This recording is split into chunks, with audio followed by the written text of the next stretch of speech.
Bir kishi tuyasini sotdi. Sotib olganlar tuyani qushxonaga so'ygani olib borishdi.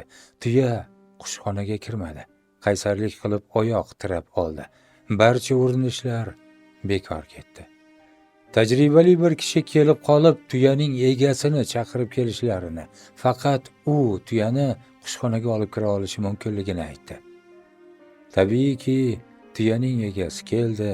Harqondan ushlab sekin qushxona sari tortdi. Tuya sekin yurishni boshladi va qushxonaga kirdi.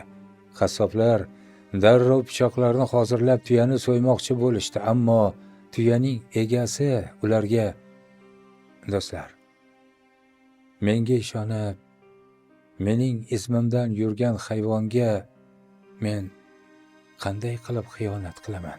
Axir bu tuya menga ishondi-ku", deb javob berdi. Tuyaning egasi ularning roziligi bilan pulni qaytarib berdi va tuyani olib ketdi. So'ngra o'ziga jonini ishonib topshirganlarga umuman xiyonat qilmaslikka qasam ichdi.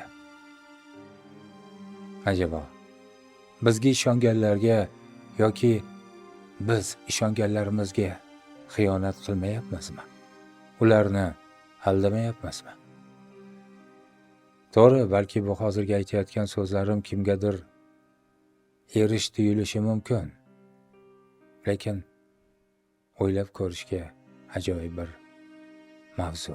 Xiyonat bu nomussizlik, razolat va pastkashlikdir.